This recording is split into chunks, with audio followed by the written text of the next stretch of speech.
In the heart of Los Angeles, there's a tale that sends shivers down the spine. A story of a man who once held the streets in a grip of fear and chaos. This isn't a story of heroism or triumph. It's a harrowing journey into the depths of darkness, where Monster Kody, also known as Sanyika Shakur, ruled with an iron fist. Picture a city where shadows lurk in every corner, where the innocent cower behind locked doors, and the streets pulse with a dangerous energy. This was the Los Angeles that Monster Kody carved out for himself and his followers. With every step, he left a trail of destruction, turning dreams into nightmares and hope into despair. But behind the facade of power and brutality lies a tale of pain and sorrow. Born into a world of poverty and violence, Kody's journey was marred by tragedy from the start. He faced injustice and neglect, left to fend for himself in a world that showed no mercy. As he grew, so did his rage, a fire burning deep within his soul, consuming everything in its path. Fueled by a thirst for vengeance and a hunger for power, Kody rose through the ranks of the streets, leaving a trail of broken lives in his wake. Yet, amidst the chaos, there lies a glimmer of humanity, a flicker of light struggling to break free from the darkness. For beneath the hardened exterior beats the heart of a lost soul, a child crying out for love and acceptance in a world that offered none. This is not just a story of a gang leader.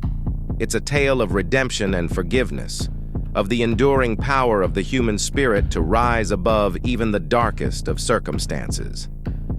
Join me as we journey into the heart of darkness, where Monster Kody's reign turned Los Angeles into hell for its people, but where ultimately there lies a sliver of hope waiting to be discovered.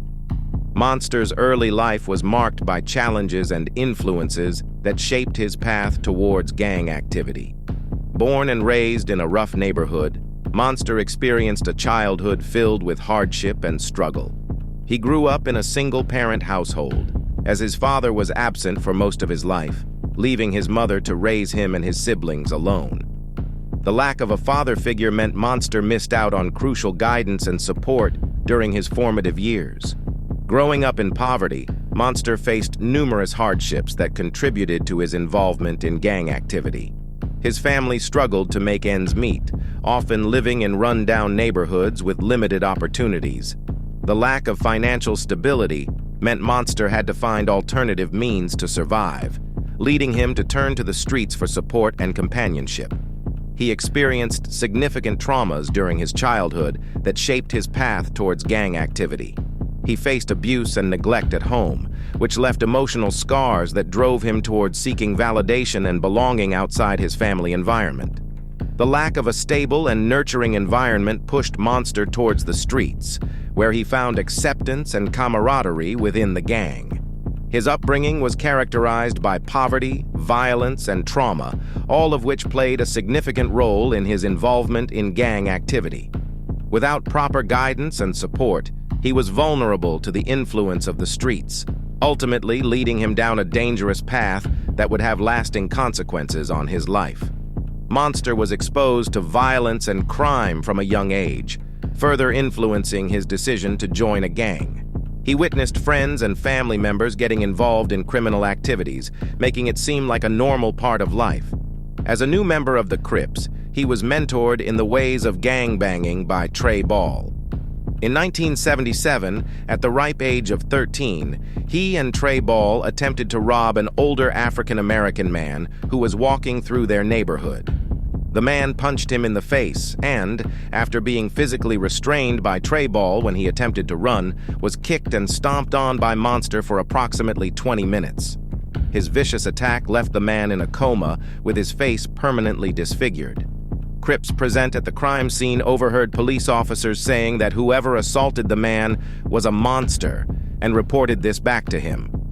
From that point on, other members of the ETGs referred to Shakur as Monster, and he took the name as a street moniker. One significant factor that drew Monster to the Crips was the desire for acceptance and camaraderie.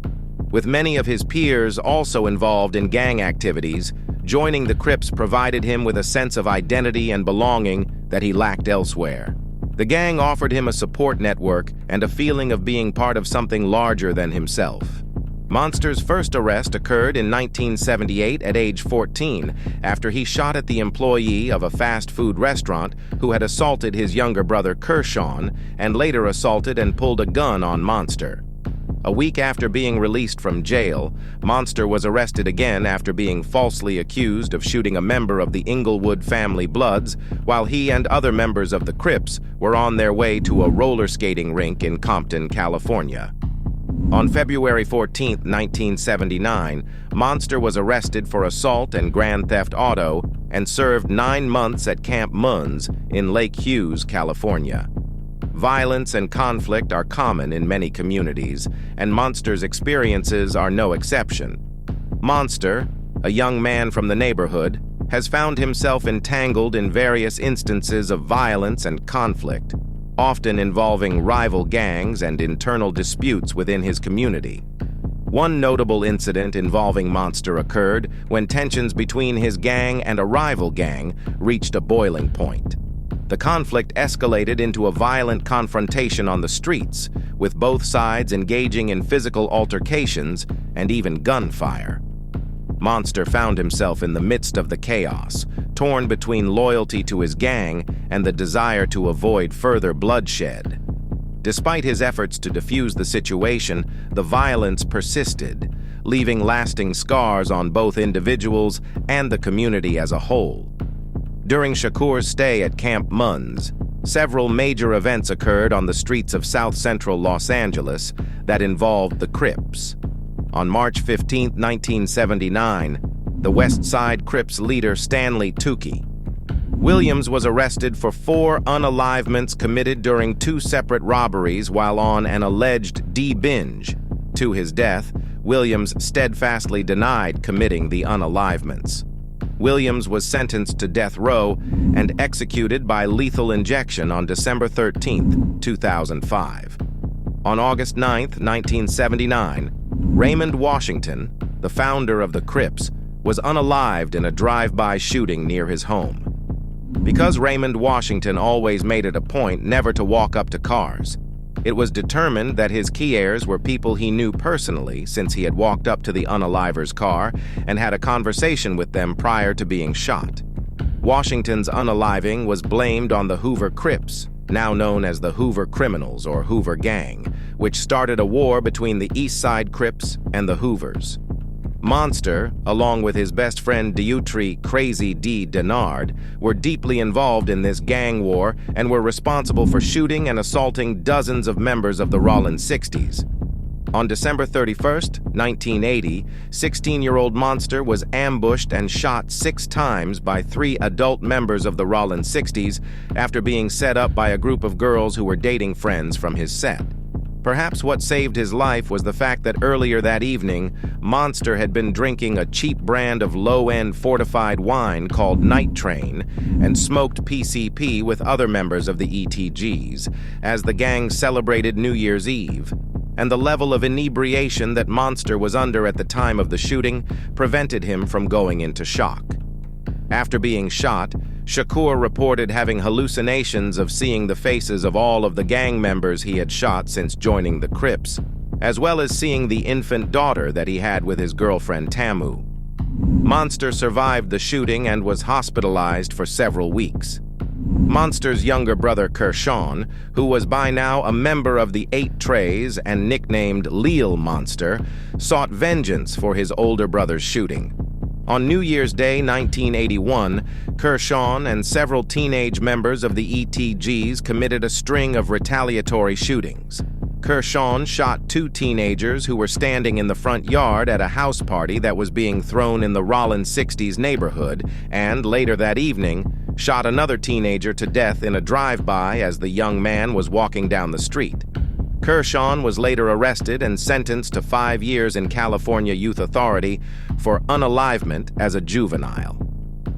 While recovering in the hospital, monster assailants from the Rollin 60s came to the hospital in an attempt to finish him off. Due to the intervention of a nurse who was attending to him, however, Monster was unharmed. When he was released from the hospital, he continued gangbanging and would spend the remainder of the 1980s in and out of the penal system for numerous violent offenses. Acts of retaliation have also been a recurring theme in Monster's life.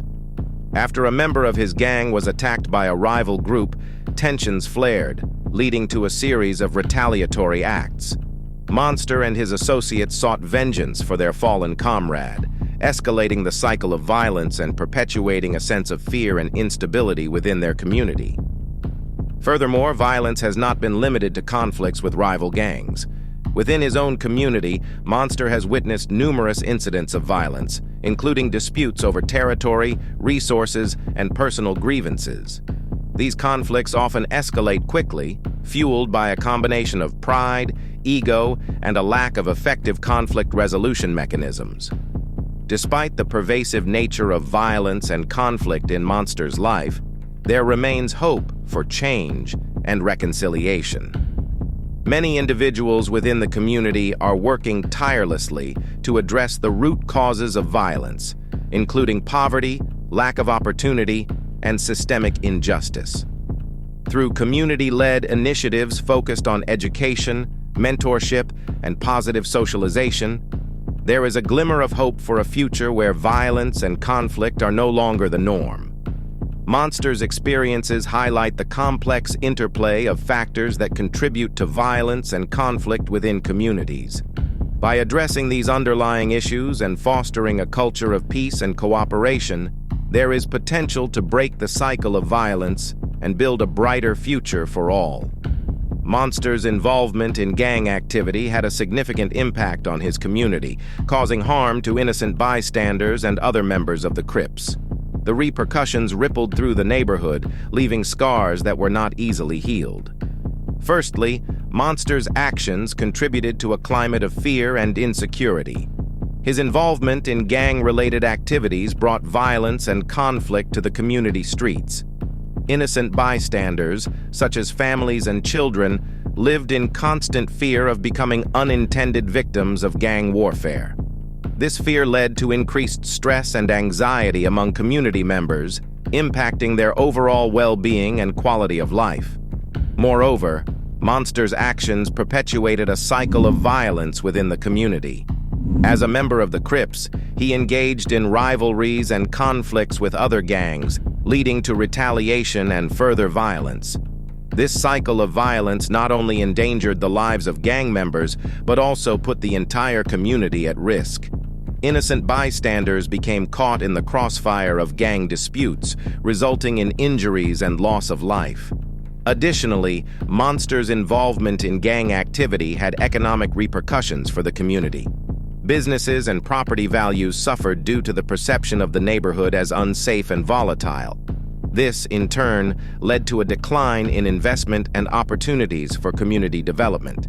The community became marginalized, with limited access to resources and support systems necessary for growth and prosperity.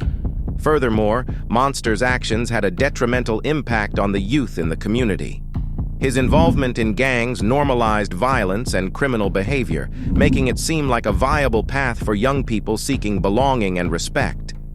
This perpetuated the cycle of gang recruitment, leading to more youth getting involved in dangerous activities that jeopardized their futures. Monster's involvement in gang activity had far-reaching consequences for his community. From instilling fear and insecurity to perpetuating violence and economic decline, his actions left a lasting impact on the lives of innocent bystanders and fellow gang members alike. Breaking free from this cycle of violence and rebuilding the community's social fabric requires concerted efforts from both individuals and institutions to address the root causes of gang involvement and create a safer, more prosperous environment for all.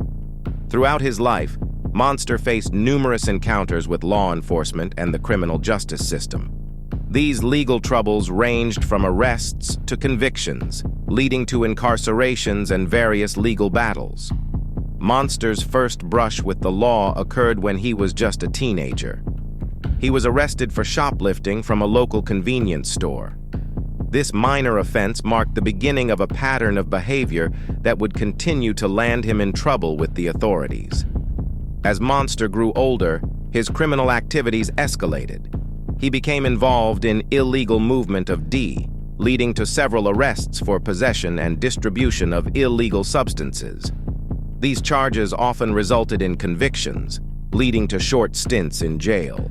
However, Monster's legal troubles didn't end there. He was also involved in several violent altercations, resulting in assault charges and further legal battles. These incidents not only resulted in additional convictions, but also led to longer periods of incarceration. Despite facing consequences for his actions, Monster struggled to break free from his life of crime. He continued to engage in illegal activities, leading to a cycle of arrests, convictions, and incarcerations. Throughout his encounters with the legal system, Monster faced numerous challenges. He often struggled to afford legal representation, leading to inadequate defense in court.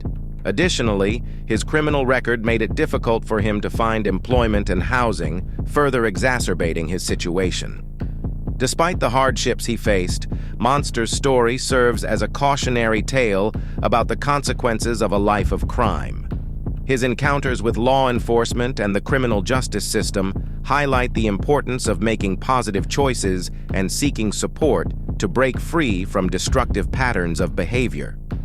Monster's life was marked by repeated encounters with the law, including arrests, convictions, incarcerations, and legal battles.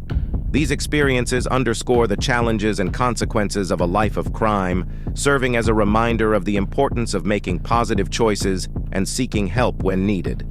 Personal demons and struggles are the challenges and difficulties that someone faces in their life. These can be anything from addiction to Ds or alcohol, to mental health issues like depression or anxiety, or even the psychological toll of being involved in dangerous activities like gang life. One common personal struggle is substance abuse. This is when someone becomes addicted to Ds or alcohol, and it can have a big impact on their life. For example, Monster, a fictional character, might have struggled with addiction to Ds like C-word substance or H-word substance. This could have caused him to lose control of his life and led to problems with his health, relationships, and even his ability to hold down a job. Another personal demon Monster might have faced is mental health issues. This could include things like depression, which is a feeling of sadness or hopelessness that doesn't go away. Monster might have struggled with feelings of worthlessness or despair, making it hard for him to enjoy life or even get out of bed in the morning. Additionally, the psychological toll of being involved in gang life can be immense. Monster might have faced constant danger and violence, as well as pressure to prove himself to his peers. This could have led to feelings of guilt or shame, as well as a sense of isolation from society. Overall, personal demons and struggles can have a big impact on someone's life. Whether it's addiction, mental health issues, or the psychological toll of being involved in dangerous activities, these challenges can be difficult to overcome. However, with the right support and resources, it is possible for someone like Monster to turn their life around and find a path to healing and recovery. Monster Cody, also known as Cody Scott or Sanyika Shakur, was a former member of the notorious Los Angeles gang, the 8-Tray Gangster Crips. His life story has been documented in his autobiography, Monster, the Autobiography of an LA Gang Member. Throughout his life, Cody Scott engaged in criminal activities and violence as a member of the gang.